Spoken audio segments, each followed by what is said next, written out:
This is Dr. Ted Hildebrandt in his New Testament History, Literature, and Theology course, lecture number 4, on inspiration, canonicity, and the transmission of the text. All right, welcome back. We'd like to shift now. We've been talking about the historical backgrounds of the Persians, the Greeks, the Maccabeans, the Hasmoneans, down to Herod. And we've talked about the various Jewish sects, the Pharisees, the Sadducees, the Essenes, the Zealots. We talked about institutions of the Sanhedrin, the institution of the synagogue, and then also the diaspora, the Samaritans, and others like that. What I'd like to do now is to tackle a different question, actually totally. And we at this school will hold that the Bible is the Word of God. And so we're going to be talking about the text of the New Testament. How does the New Testament come down to us? And so God, we're going to say the Bible, the New Testament, is from God, and it's down to us in our NIV or NRSV or different translations. And so how does the Bible get from God to us? And so I want to trace that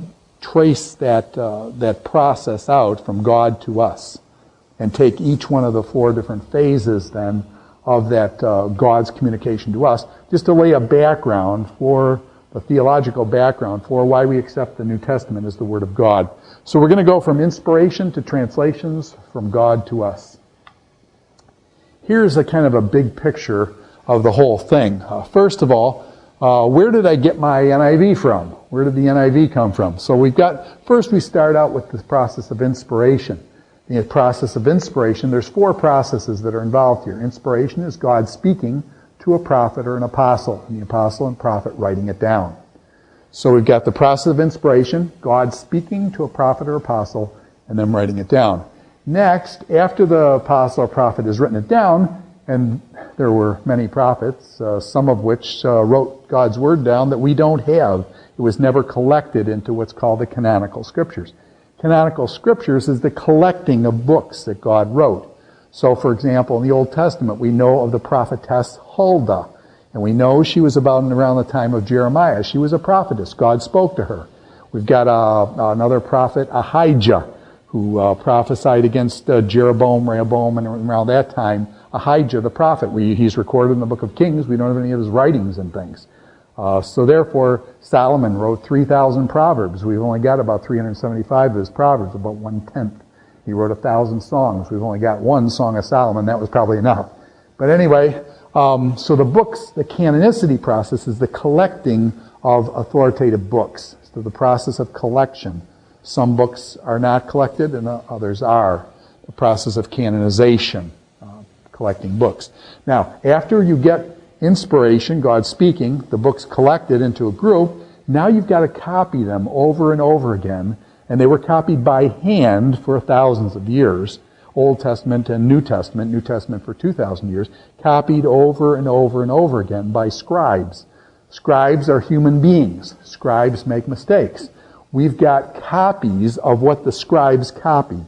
And so hundreds of scribes over the period of 2,000 years, thousands of scribes literally, they copied the Word of God. And when they copied it, sometimes they made spelling errors, sometimes they did other things, and we can look at the types of errors they make, but these scribes make manuscripts. And then we pick up their manuscripts. Hundreds of years later, we pick up the manuscript that was made by a scribe, say, in Alexandria. And we've got a scribe who was in Mount Sinai at St. Catherine's Monastery, and he copied the scriptures. We've got a copy of that. It's called Sinaiticus. And so basically the scribes copied things. As they copied things, they copied it on different materials, too, and that would affect how long those materials would last. If they copied it on vellum or animal hides, it would last a long time. Animal hides, leather lasts a long time.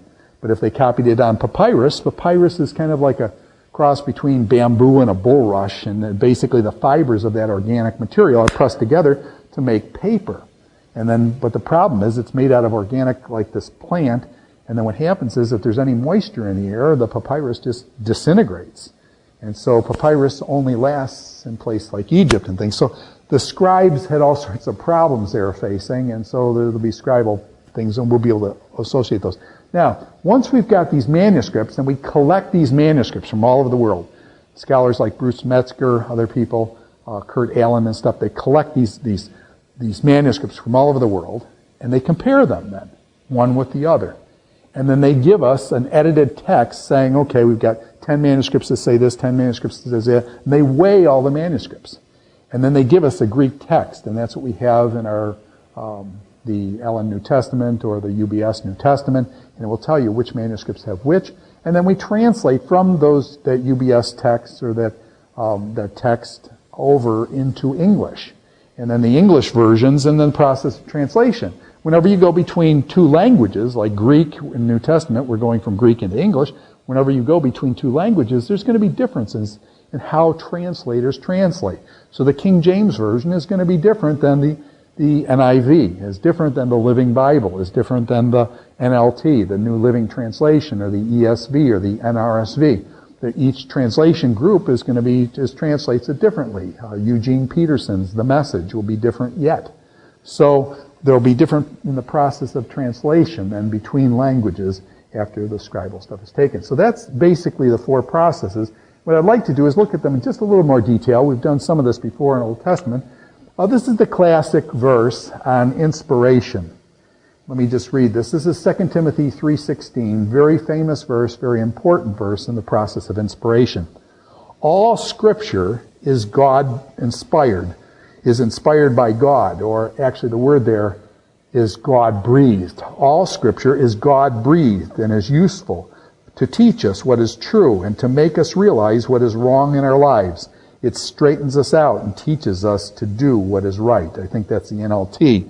You can see the NIV up here. All Scripture is God-breathed and is useful for teaching, rebuking, correcting, and training in righteousness. Now it's interesting, Paul's talking to Timothy here, and he says, Timothy, your mother has taught you the Scriptures, your grandmother has taught you the Scriptures from when you were a little kid.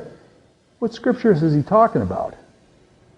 Well, the Scriptures that Paul's talking about when he says all Scripture, he's talking about the Septuagint. Because Timothy was, Greek and orientation stuff. We've been taught the Greek Scriptures, the Septuagint. And so this is what's, it's important just to realize some of that. Now, here's a great verse, too. In 2 Peter 1:21, this is another classic verse on inspiration.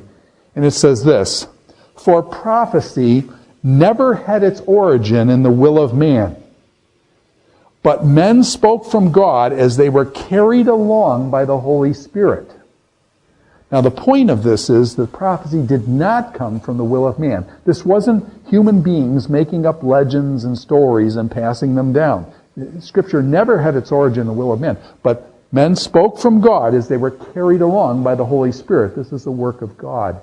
So these two verses then, and as well as others then, highlight the notion of God speaking and the prophets writing things down in the inspiration. But what are the advantages of written records? God spoke many things. Jesus, for example, spoke many things. And at the end of John chapter 21, I believe it is, John says, Jesus spoke many other things that are not recorded in these books. But these are recorded that you might believe. So Jesus spoke many times. Jesus preached many sermons that aren't recorded in our Bibles. Okay? But Jesus spoke orally. And so what is the advantages of having things written down and moving from oral to written? Well, one of the benefits of written text is the notion of preservation. When I speak in a class to 100 students, the words come out of my mouth, and within 10 minutes, most of them have forgot what I've said. Okay? And so words come out and they go into people's heads, and they last only so long. But when something is written down, that can last for 100 years, easily. And so when something is written down, it can be preserved, whereas the oral stuff goes out into the airwaves and is gone. So there's benefit in terms of preservation. The second thing is precision. When a person speaks, things go by rather quickly, and you have to catch them quickly, and they pass by, and it's hard to analyze things. When you've got a written text, you can take it, read it, mull it over, think about it, come back the next day, look at it. You can exegete. You can do studies on various words. You can do studies on various syntactical grammar things. You can look at discourse features and rhetorical features of it. There's all sorts of perspectives you can look at it. You can take it from various perspectives. So precision, when something is written down, it's very interesting too, even in terms of doing these videos. When somebody is speaking, and I find myself in many of these videos, I speak very sloppily. And when I write in a much more precise way. And there's a big difference between how something is written down, and you as a written author, and if any of you have written college papers, you realize you really don't talk like those papers that you write. When you write with much more precision, much more accuracy, much more conciseness. When you speak, for example, I'd often repeat myself when I speak. If you repeat yourself in writing, what will your English prof do? Well, they'll write the word redundant, okay? Because in written form, you don't really write the same thing twice. It's considered redundant and it's a negative. Whereas when you speak, you most often do repeat yourself. If anybody has listened to any of the most recent political discourse, you know that they repeat the same talking points over and over and over again, even in, annual speeches where they do the State of the Union, and you say half these phrases we've heard already. It's just a repetition. So when a person writes, there's much more precise than when one talks in the oral aspect of things. So precision for written things down, and then also propagation. When a person talks, it goes by word of mouth, and you speak, and it goes out to, say, 100 people here and now. But when I write, you put it on the internet, it can go over, billions of people can see it. Video can go viral, and then 17,000 or 17 million people can have watched this video or whatever. And so basically when you've recorded something or you've written something down, books have been published. The Bible is the most published book in the world. Millions and millions of copies going out across the world in almost all the languages of the world. And so when something is written down, it can propagate, it can be spread. Scribes can copy it. Multiple scribes can copy it. It can multiply and multiply and multiply. More so than just a spoken word. So it's very beneficial for us that the records were written down. Scripture, He spoke to the prophets, call them our Yahweh, He spoke to the prophets, and the prophets wrote it down, the apostles wrote it down in the New Testament. So now we've got God speaking to the apostles writing it down. Okay, we'll have to talk about authorship in Mark and Luke and how those work out and things like that.